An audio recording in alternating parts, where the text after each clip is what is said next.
I'll do anything on my own. But I didn't really understand fully that like I didn't have to have a partner to be whole, if that makes any sense. And I figured that out in the last year. In fact, I was interviewed by Jason Leibowitz, like almost, I think it was like 9 months ago, maybe a little bit longer. And we talked about this and he's like, Annie, you need to spend like time alone. And I actually said to him,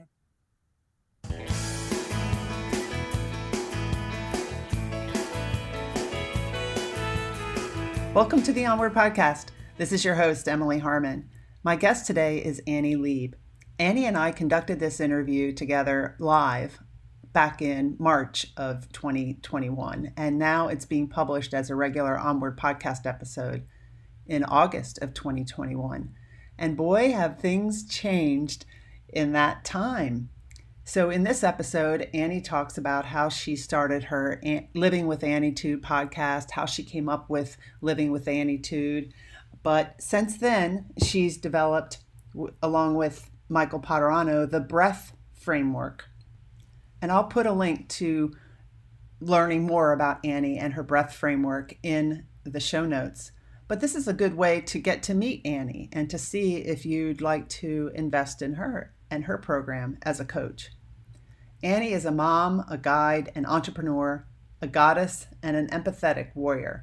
She was put on this earth with a definitive purpose to model the way to personal freedom, healing, and fulfillment. Annie's journey has led her down the path of stepping into and living in her soul center. And that's what the breath framework is all about. And in this episode, you'll learn about Annie and things in her life that led up to this breath framework. Let's cut to the interview.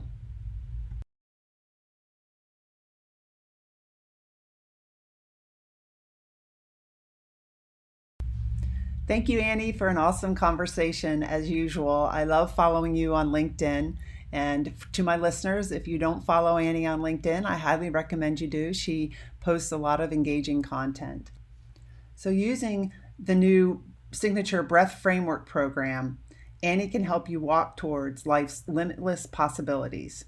You implement the steps of begin where you are, reclaim your power, excavate your core values, allow, through, and heal, while Annie guides you as your partner to fulfillment.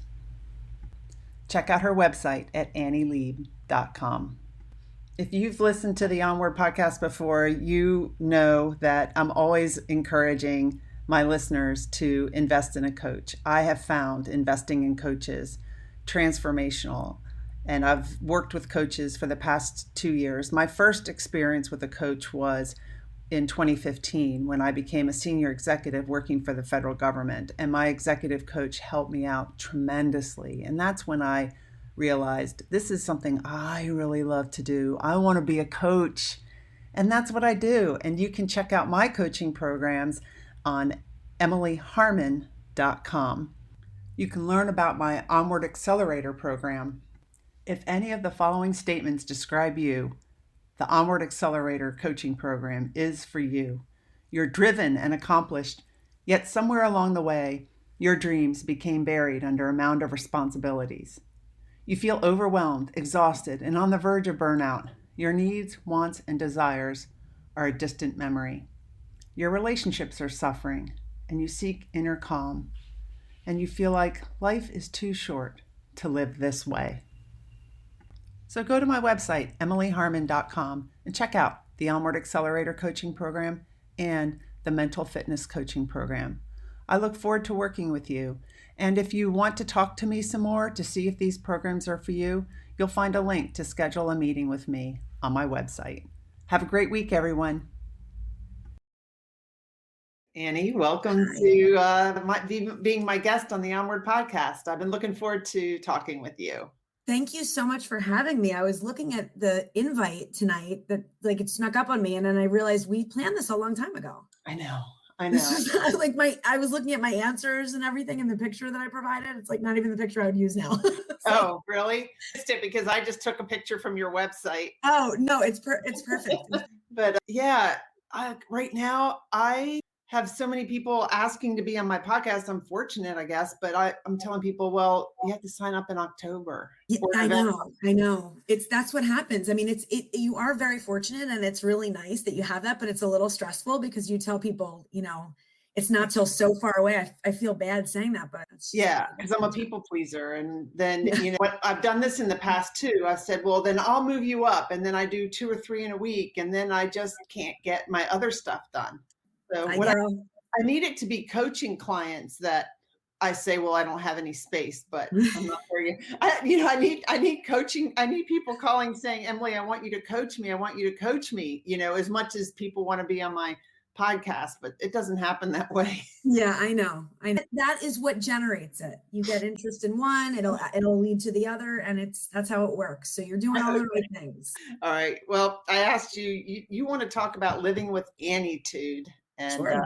You want to talk about like being authentic. And so what does it mean to be living with Anitude? So this has sort of evolved over the past year, but living with Anitude is being your best, most authentic self. So what I do for a living is I help people to find and uncover and become and then act as their most authentic selves. So I think it's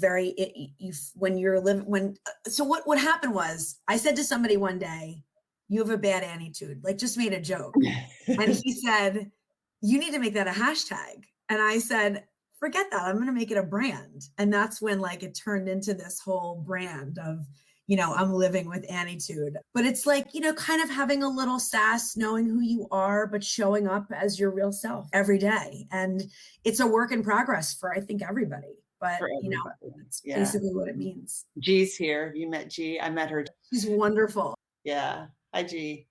Okay, so you said it started about a year ago. Is that when COVID hit around that time, or?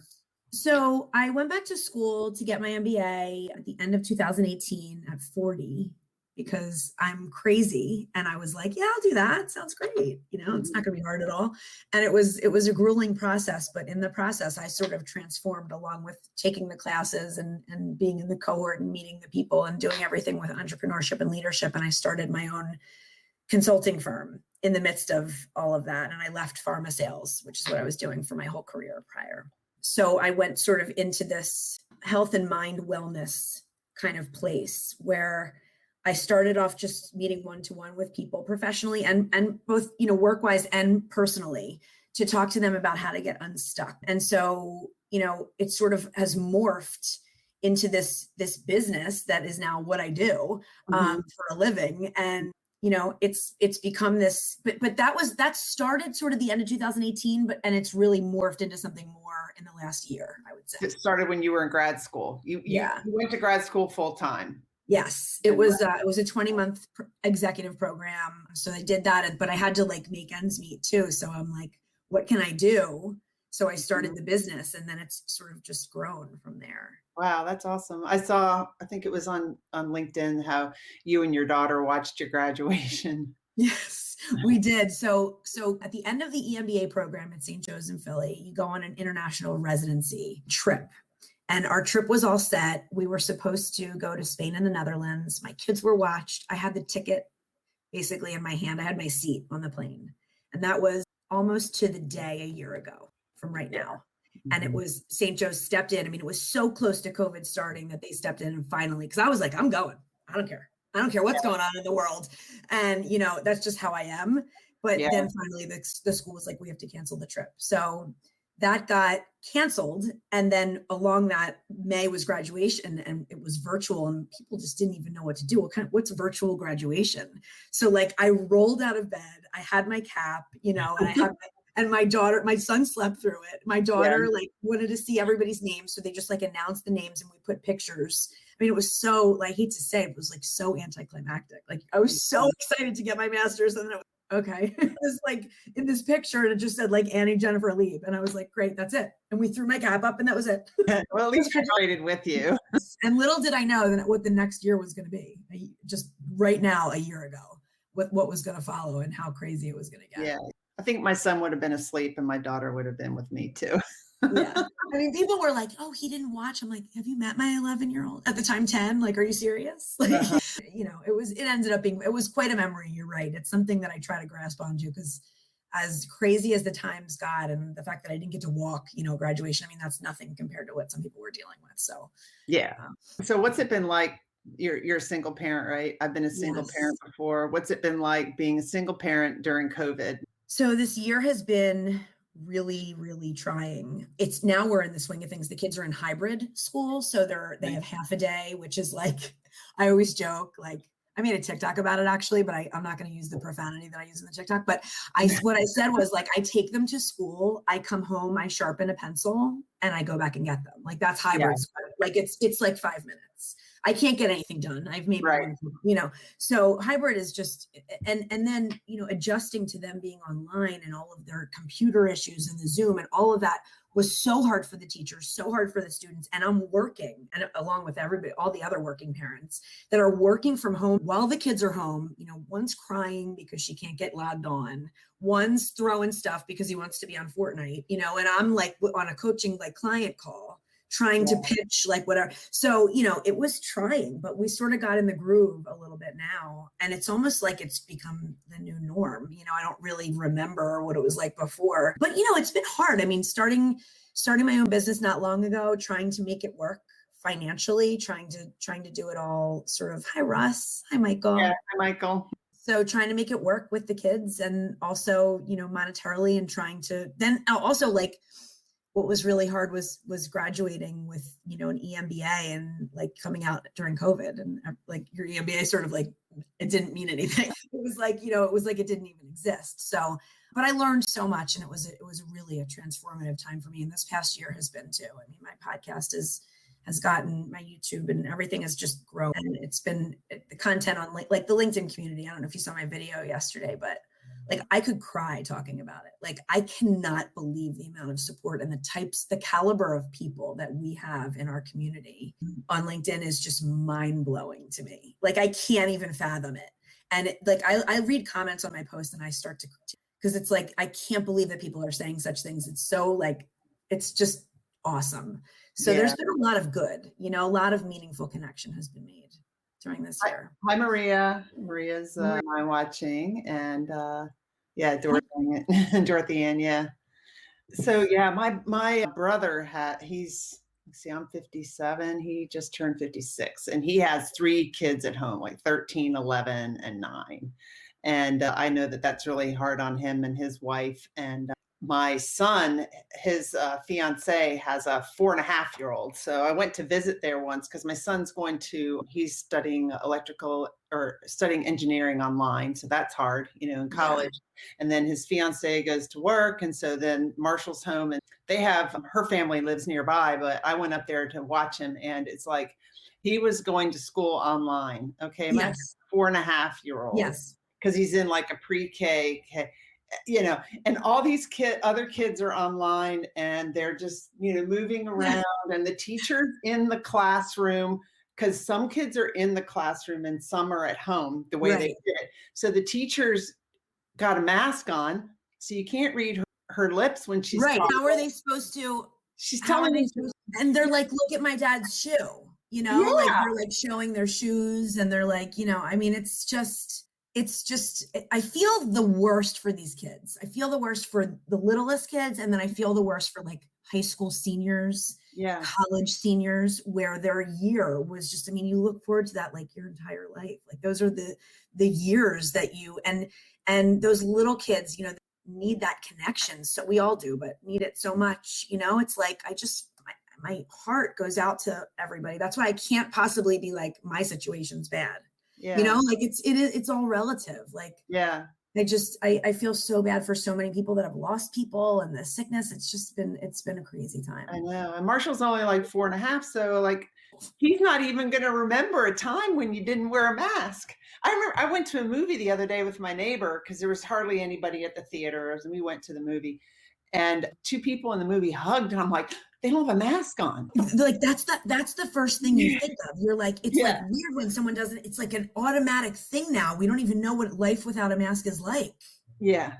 Are you vaccinated yet? Are we allowed to talk about that? Or is No, that like my parents are vaccinated? yeah, my So, parents are, and my mom just texted me or messaged me and said that it looks like in this area where I live, maybe 55 and older are going to be able to get vaccinated soon. So that would be nice to get. yeah, like in my area, it's like not available. So Yeah, my parents are like, I want to come see the kid. It's just crazy. Like I it know. just doesn't feel like it's ever going to go back to any semblance of I know. normal. I I know can it is. still go over to my parents now. They let me come over, but I have to wear a mask even though they've been vaccinated. So I wear my mask, and but I'm really waiting to be vaccinated so that I can go over and eat dinner with them because I hate cooking, and they don't live that far away. So I'll just go over there and eat.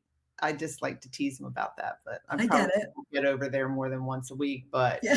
pick up leftovers or whatever. You're like walking in with like your laundry. Like, Yeah. So explain a little bit more about like what Anitude's like and why you care so much about people not feeling alone. yeah. And yeah. So there's like not much on this planet that I think feels worse than true loneliness and feeling like I used to feel like what I call an other, like a quote unquote other, like where you're just alone.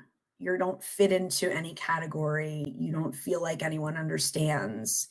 And that was just so traumatizing to me and like debilitating that I just made it my mission to teach people how they don't have to feel that way, teach people to feel in other ways and how they can feel full, whether or not they have a spouse or a partner. And that's just like a journey I've just recently been through. So when did you feel that? When you got divorced, you felt that way, or when you were in? Well, I hadn't been single since I was like 14. Like I had always had boyfriends, and then I got married, and then right away after I got split, I was almost engaged like a little bit after that. And I mean, I just never really spent time alone, truly like without a partner, and I didn't really know how to do it. So when I didn't have that, and I'm like this is what's confusing. I'm like a very independent person, but like you can be independent, but still feel like your partner defines you, like having that partner defines you. So like I'll do anything on my own, but I didn't really understand fully that like I didn't have to have a partner to be whole, if that makes any sense. And I figured that out in the last year. In fact, I was interviewed by Jason Leibowitz, like almost, I think it was like 9 months ago, maybe a little bit longer. And we talked about this and he's like, Annie, you need to spend like time alone. And I actually said to him in the interview, I'm like, how long? Like, can you tell me a day? Like I can write down. And I was kidding, but I was serious. Like, I was like, how long do I have to do it? That's how painful it was for me, but I did it. And I made it work and I figured it out. And it's really a rewarding and really cathartic experience to figure out how not to have to not to feel alone. So that's become my mission because it's been my healing journey to help people, not just over relationships, but not feel alone or like an other or weird or like they don't fit anywhere. I don't want people to feel that. So you went through your not feeling alone period, adjusting to that during COVID. Yes. Right. Like, I mean, that maybe helped force you to do that. It's funny how, well, I have to tell you that dating during COVID is no fun, but it's funny how life works because you're right. It did happen at that time. It needed to happen. And it did force me to a certain extent, but I also I wanted to, I felt I needed to do it. And I needed to prove to myself that, that I could do things without having a partner and that doesn't define me. So, I threw myself into work and my kids. And that's like, basically took over my life. So what I was trying to do is heal through healing others. So I have my clients that I heal with. It's definitely not me teaching them as much as it is me going through the journey with them. And I think that's kind of what makes the connection happen. Yeah, I think that's my coaching too. It's like, I think you coach in the areas where you need to work on yourself. Yeah. And by, that you've experienced or that, you can, because I just empathize so much with people feeling stuck. And that means a lot of things. That can mean like, you never stop working. That can mean you don't have any self-care. That can mean you have a toxic relationship. That can mean so many things, but like I've been through it all. Like there's very little that I haven't seen or felt. So that's sort of what makes me be able to relate to people, I think. Yeah, that's awesome. I mean, I think COVID. So what have you learned about yourself through COVID? By what did you learn? I have an unbelievable amount of passion. I know that I'm a passionate person, but like I just have a real passion for helping others and for helping to guide others and heal them, and that I have tremendous empathy for others. So I learned that. But what I really learned, I think, Emily, was like, I learned that I have all of that for myself too, because I didn't have that before. Didn't know about self-compassion. I didn't understand how to do that for myself. I didn't understand how to be gentle with myself. And this podcast, and I have an audio only one that's like on my website on Anchor. It's on all where you can find all the podcasts, but like that one has been really cathartic for me too, where I just talk. It's just me talking. Some of it's funny, like some of it's funny, like where I go through like, wait till you hear about my crazy week kind of thing. And some of it's really, really just cathartic and deep and profound, and me discovering myself. And from what I've heard, it's like helped other people to kind of that are going through the same thing. So you have that one in addition to the one that you do live. Yeah, they're both called Living with Annietude, but one is live and one is like audio only, where it's just you. You don't. It's just me. It's just me. Yeah.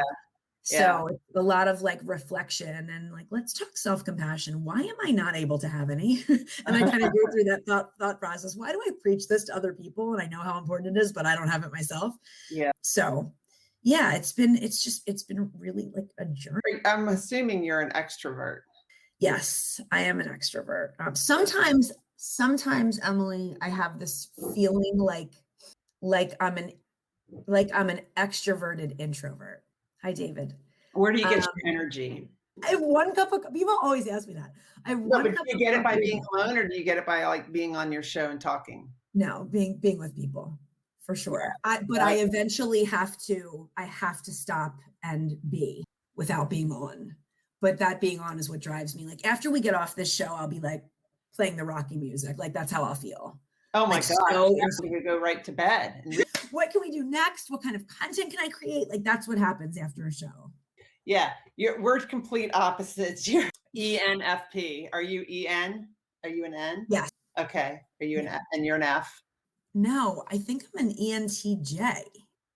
But you got to take it again. Maybe you're more, because you're so, that's wrong. You're so empathetic and stuff. I mean, maybe you're not a T. Yeah, you're probably right. I don't remember. I can never remember what I am. You plan stuff, or you like to just fly by the seat of your pants? I plan.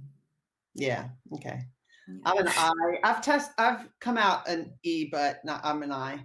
Like I used to travel all the time for my job, and we used to have to go to conferences. And there was one woman in the office that was always like, "All right, we're going to have this social hour at a hotel for a week. This social hour, then this social hour, then we're going to go here." And I'm like, "No, I'm going to my room, and I'm not going out after the conference. I'm exhausted." So when you're in pharmaceuticals, just so you like, this is across the board in this industry.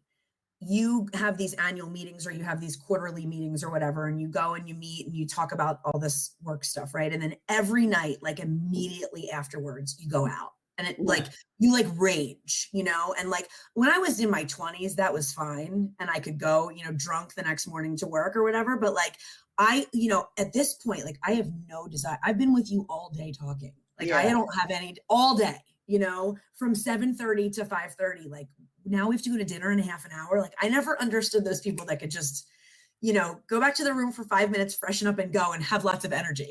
So maybe you're really an extrovert. Because no, I think so. Thanks for the reminder. I meant to look up ESFJ. I've taken it so many times. I'm a strong T. I'm a strong S. I want to look, and I don't want to go off the camera, but I wanted to look and see what I got last time I took it. Go. Leave me the introvert to have to just sit here and talk. But I don't like just sitting and talking in front of a mic to people. Am I still on camera? Like, can you still see me? On camera. Right, then just act like I'm not looking for something. You're looking for your score.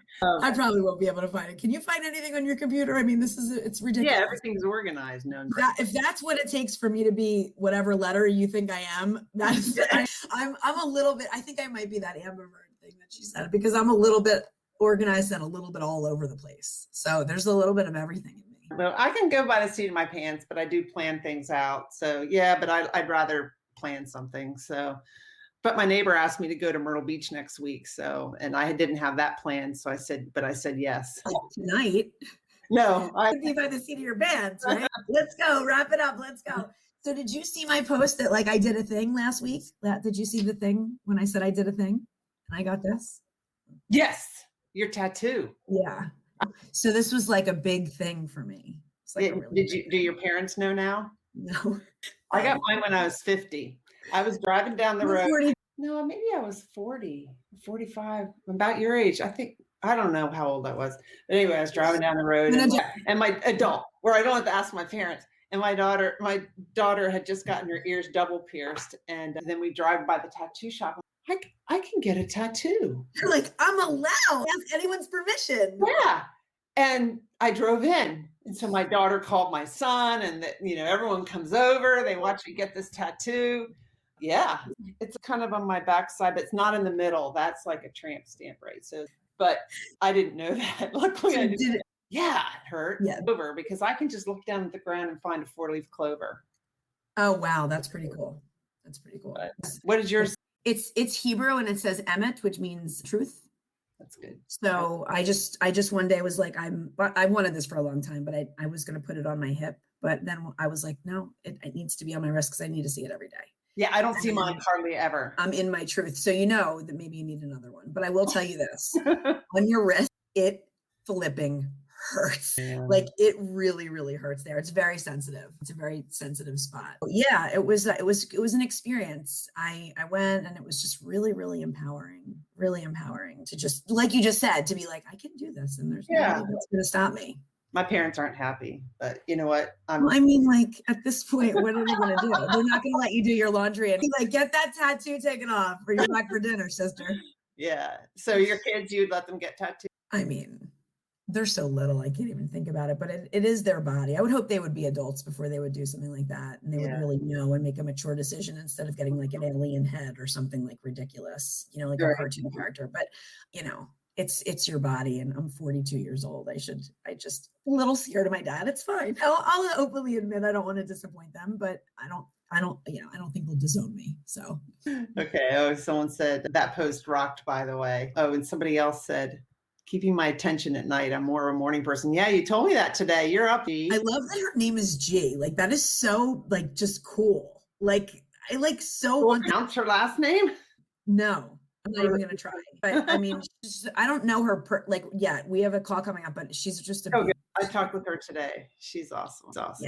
Yeah, you can tell when people. Oh, thank you so much. Thanks. Hey, that's another one that's a beautiful person that I have yet to have a one-to-one with, but is just a wonderful person. And just these people I told you early in this show, just it's just this unbelievable community. It almost doesn't feel real sometimes, but I was explaining in the video, Emily, that like LinkedIn is my office. It's where I do my business. It's where I interact. So instead of going to an office, obviously I'm working from home, but like that's my playground in my office every day. So it's you get really close with people and you do podcasts and you do one-to-ones and you get, intimate with some people as far as professionally and, on different levels. And it's just been really an amazing experience. And I, growing up, there was some bullying, like there wasn't that, there were some no nice people that I dealt with. And so having this as an adult is really, so what would it be like? I'm just trying to, I don't know if you can imagine it, but I was reading an article today about like how, after COVID, when somebody who used to get up every morning at 4, I mean, I know people that would get up every morning at 4 or 5, get dressed, drive into work, for an hour and a half commute, work, and then come home. Now they can't even imagine doing that. Could you imagine if you hadn't left your pharmaceutical company job, like going back to that? No, I could not be, but I'll tell you that like being in pharma, being in like BD and pharma and in medical sales, my whole career, I always kind of worked from home. I was always a field person. I was operating in the field. So it wasn't that different from me to work from home, but there's a piece that I miss. I miss that camaraderie of a team and seeing people in an office. I mean, I missed that when I was in pharma sales, like that's just something that really drives me. I love to manage a team. I love to work in a team and collaborate. And so, I miss that. And then if I didn't have that, if I had all of that all the time, I would miss home. So it's nice, I think, to have some flexibility in your job. Yeah. Yeah. So to be able to have both. How it is when people go back. So yeah. Yeah. And you guys got a dog during COVID. Yeah. So we rescued Randall, who is a pit bull mix, but he looks like all pit. And they found him in an alleyway with kids throwing rocks at him. I know, you could die, right? So they fostered him for 5 days. And I went with my kids to meet him, and he's the most docile. My daughter is playing Roblox. Do you know what Roblox is? Oh my God. It's this game on the iPad. She's screaming in her room, which is totally around and down the hall. Sorry if you hear the background, but he's the most docile, sweetest, he doesn't bark. He doesn't even bark, this dog. He just curls in a ball and wants love. And we've had him since December, and he's just been a really amazing joy for my family. Like, the three of us have latched onto him so much, and he's just one of us. And he's really been a blessing. He's been not 1 second's trouble, not one. He fits right in. He does bark in this. You said that's what the little speaker icon in our profile. I never even saw that. What? Because I said something about pronouncing her last name. Oh, no, you can press that and hear the pronunciation. That's so cool. Yeah. If somebody puts it, here's my gratitude alarm just went off. I'm so grateful for this experience with you. Well, I was wondering, I was going to ask you about that too, because you wanted to talk about gratitude, and a lot of people are talking about gratitude. So I think with gratitude, it's one thing to say, thank you, and I'm grateful. But if you don't say it like you really mean it, and you don't really mean it, that's what you have to do with gratefulness, right? And when you just said it, you like really meant it, because I know you're grateful. Yeah. Yeah. I have an alarm on my phone that goes off every night at 8:00. And my friends and family, and especially my children, know that no matter what we're doing, no matter where, we stop and we say what we're grateful for. And it becomes a daily practice when you do it like that. When would 8:00 go by every night that you'd remember? You're always in the middle of something, right? So it reminds me. And what it also does for me, I write in a gratitude journal twice a day. So when I wake up and before I go to sleep, I write every single day. I have like a gajillion journals, but I talk a lot about gratitude. That's the theme. And I know that word is thrown around a lot, but what it does for me and what I talk to my clients about is it brings me back to present. It brings me back to center and to the present time. Because I think a lot of people are really stuck in the past, and they're weighed down by this cloak of the past, is what I call it. Yeah. And then there's people that are so amped up and worried about the future, and there's no right here. And when you stop and get grateful, it brings you back to right here in the center. So I oftentimes have to sort of teach people what it means to write in a gratitude journal. What does it mean to be grateful? Because again, the word is thrown around, and I think people they don't do it because they don't know. They don't know how. What does that mean? Like, I'm grateful for my health. I'm grateful for my kids. Right. It's a little deeper than that. Like, it's a little bit, for me, it's become the little things. Like like I always talk about the moments and like the split second and the little things. Like, it's not about, my new car, Right. It's like, no, like, I'm grateful for the belly laugh I just had with my son, because I've never laughed that hard in my life, and I'll never forget that moment. I'm grateful for the sunshine on my face today when I went outside and it was finally sunny and warm. Those are the things I talk about because that's when I'm present. Mm-hmm. So I think that gratitude to me equals presence. And there's a huge importance in that in people's lives. Yeah, definitely. Because the only moment is right now. That's all we have right now. Worry about the future. And you've seen those little graphics or stuff on social media that say, what we worry about is a huge circle. And then what really ever happens that we worry about, a lot of what we worry about doesn't really happen. And we waste a lot of energy worrying about it. And well, it's, look, I try to tell people, like, sometimes you're a worrier and you're not going to, I can't solve that. You might just be a worrier, and that's okay. Sometimes you just have to allow those feelings, and that can bring you back to present. If you just allow, like, instead of worry, it's like, I'm worried about that, and that's okay. I'm anxious about that. That's what I've learned to do, because I have anxiety. So I have learned to deal with that. Yeah. Sorry, you're the host. Yeah. Sorry. Yeah, no. Used to it. I'll ask you a question. No, I'm just kidding. DJ, you should set an alarm on your phone. And if you do that, you'll make it a practice. And when you make it a daily practice, it becomes your routine. And then when it becomes your routine, it's just like so natural. And it really brings you this sort of meditative experience in your life. Because what I try to explain to people is, like, I'm not a very centered person. I'm all over the map. I'm like, I got a million thoughts in my mind. I have ADD, like, so to be right here, right now, this takes work for me. Like I've done the work so I can be here right now. And I'm not over here in thoughts. But it takes work to get there for some people. Some people are more present than others. I'm a work in progress. So I think we all are kind of, but I just try to do those rituals every day. And if I do them, then my brain is on track and I can be there and experience. Because so many of us just don't experience life. You're just stuck in other places instead of the present. And part of it is just like setting that intention and honoring your commitment to yourself. That's another thing that we touched on before, which is self-worth, which has been a huge theme in my life where, for many years, I didn't know, but I didn't have the worth that I should have had. And I've had to practice how to figure that out and how to navigate through that and how to understand that I'm worthy and I'm worth it and I'm enough just as I am and all of those things.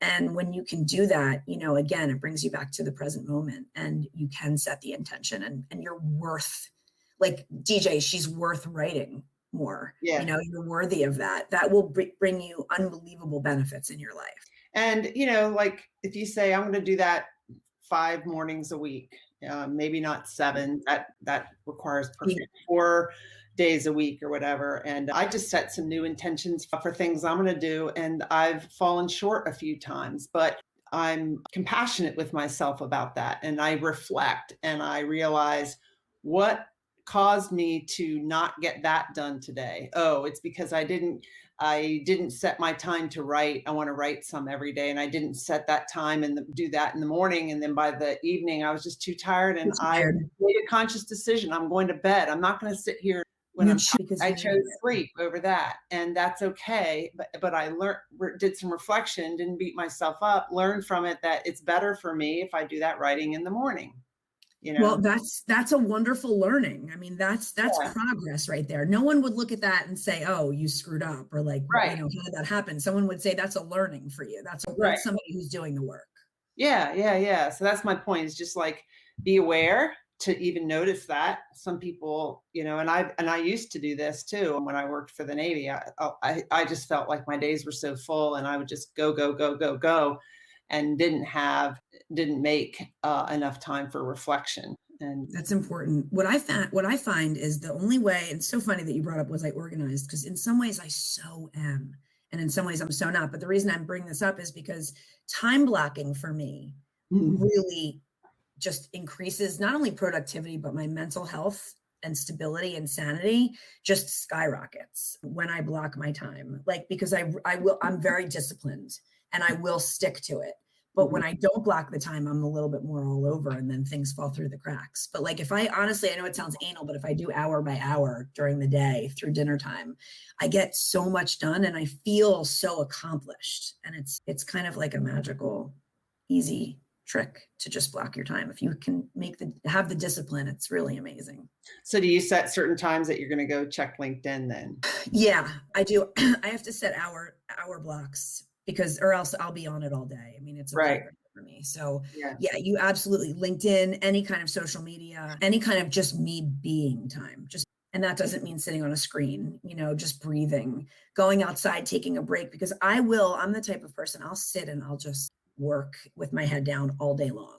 So that's why, like, you'll see posts where I'm like, everybody go outside, take a break, take a breath, take a minute, because I'm trying to enforce that with myself and sort of explain to people how beneficial that can be.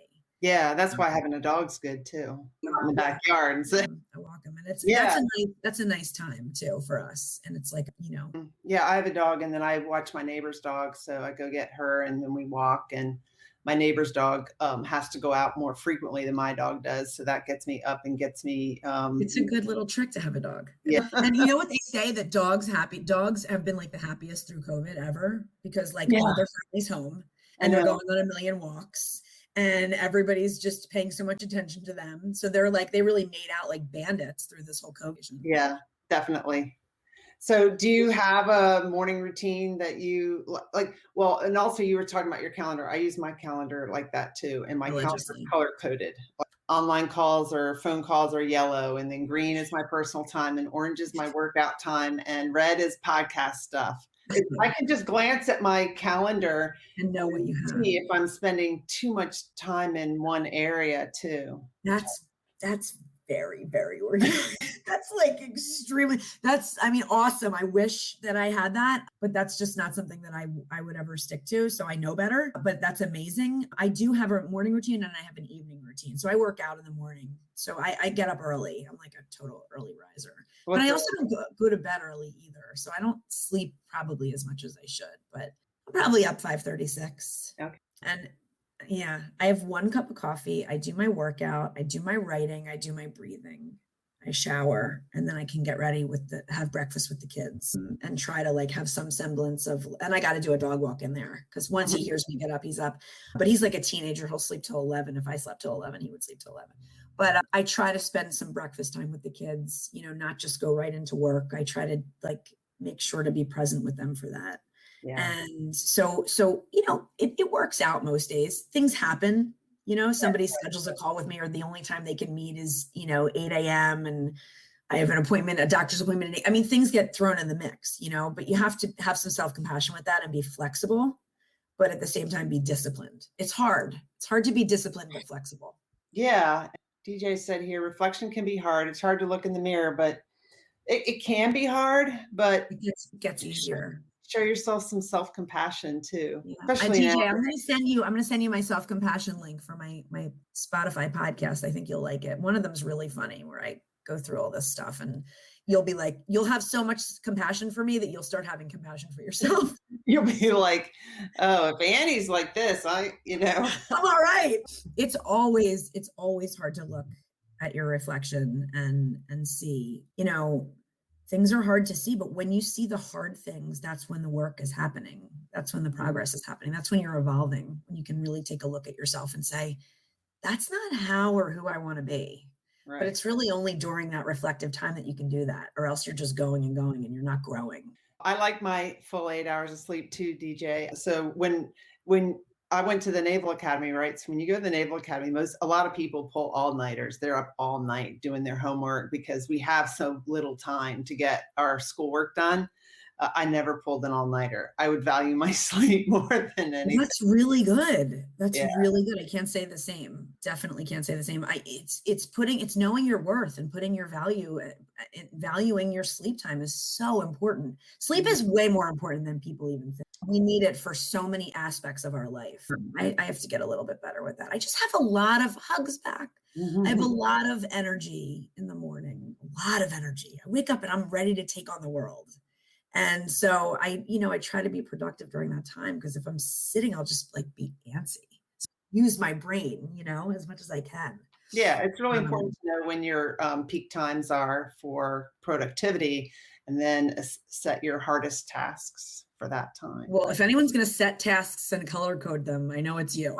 I remember Mike Paterano was like, he like has all his emails like in folders, like in, they all have different places that they go. And let me just tell you how funny I can be. I'm very disciplined and very like, whatever. I have 99,000 unread emails. Would that make you twitch? No, because I can't, I have about that many and I can never, my mom's like, oh, I have 0 in my inbox. I get like this. It's, I don't miss a lot of important ones, but there's so much crap, and Mike's like, let me just sit down and organize it for you one day. I'm like, dude, you would hate me. He's got everything. He's like you with the color coding and I'm just like, so my calendar's color coded and I live by my calendar, but I cannot keep up. No, the last time I balanced my checkbook. Balance a check? Who balances a checkbook? It's 2021. You write checks? I don't even write checks. No. So, you just mean like a balance for your check. You would call it. I don't. Yeah, I'm not a detailed person like that. It's funny. Isn't it interesting how everybody's so different and they have their things, but then, you can have a personality and then you could do things totally differently, or you could be so chill, but really anal about something. Yeah. It's people are so fascinating to me. Yeah. Yeah, definitely. So, well, I just love everything that you're doing. And I loved your post today about reminder to get outside. I never post stuff like that because I'm like, who wants to hear from me? So I don't. Were you like, who wants to hear that? No. I mean, I would never be annoyed by seeing it's like you have to get that voice out of your head because people do want to see you and you do deserve to be heard. And so post it, girl. Yeah, I know, I do. Jack, I have no idea. No idea. When they ask me my routing number, I'm like, are you serious? Yeah. Yeah. Well, anyway, so DJ, do you have a question for Annie? Annie's been live so many times. All the questions have already been. No, I was saying to Emily, when we first got on, I said, this is, you're like, do you have any questions? And I was like, I'm just so happy I'm not the host right now. Like you can ask me, I'm ready for anything. Hi, Carl Sean. Oh, my sunshine. He's popping in. No worries. He's such a good man. Great discussion. You told a lot of people to get outside today. Yeah. Maria is like Maria, type it in, the Maryland Mom of the Year. Yeah, she's the Maryland Mom of the Year. I love it. Awesome.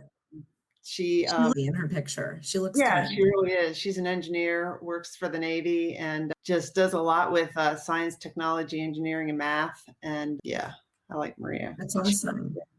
Yeah. Oh, absolutely need to be heard. Yeah. Yep. We want to hear you. Well, I remember before you had your live show, I'm like, you need to go live. Like, what are you talking about? You told me that. It wasn't until just the other day that I put on my website that I went to the Naval Academy.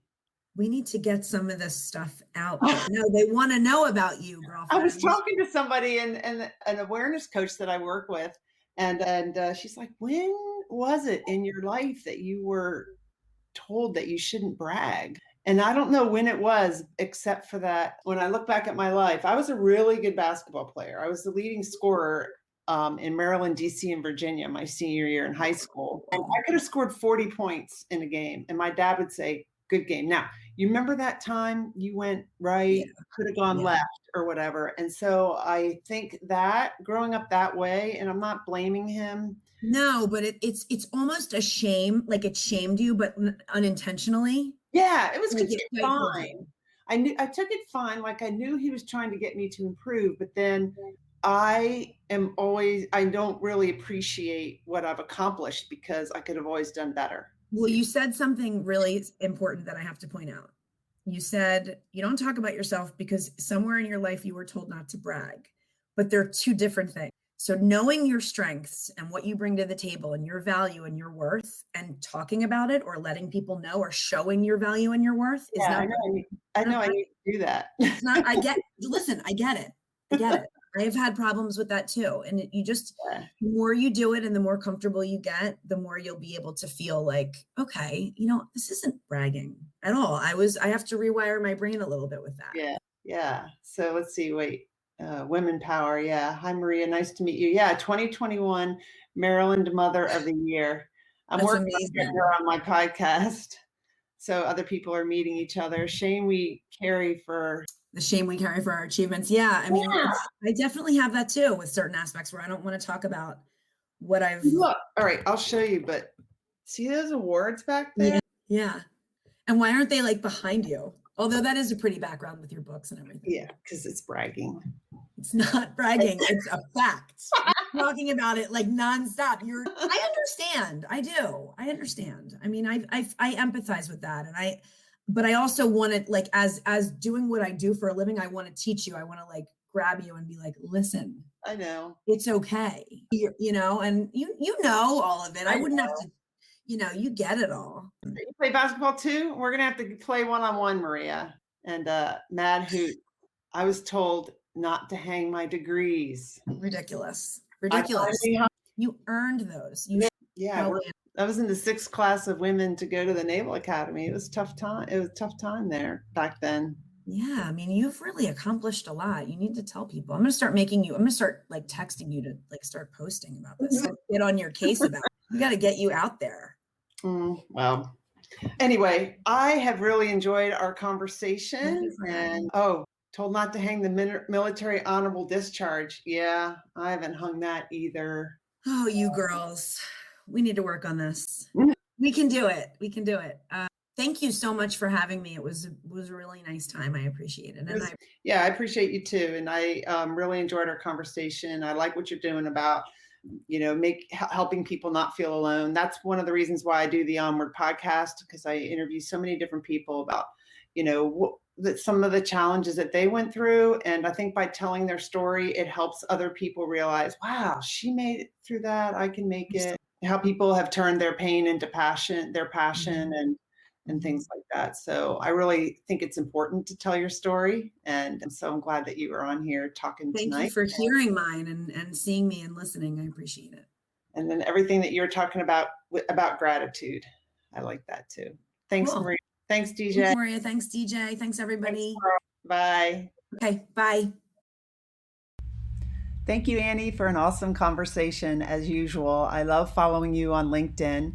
And to my listeners, if you don't follow Annie on LinkedIn, I highly recommend you do. She posts a lot of engaging content. So using the new Signature Breath Framework program, Annie can help you walk towards life's limitless possibilities. You implement the steps of begin where you are, reclaim your power, excavate your core values, allow, through, and heal, while Annie guides you as your partner to fulfillment. Check out her website at annieleib.com. If you've listened to the Onward podcast before, you know that I'm always encouraging my listeners to invest in a coach. I have found investing in coaches transformational, and I've worked with coaches for the past 2 years. My first experience with a coach was in 2015 when I became a senior executive working for the federal government, and my executive coach helped me out tremendously. And that's when I realized this is something I really love to do. I want to be a coach, and that's what I do. And you can check out my coaching programs on emilyharmon.com. You can learn about my Onward Accelerator program. If any of the following statements describe you, the Onward Accelerator coaching program is for you.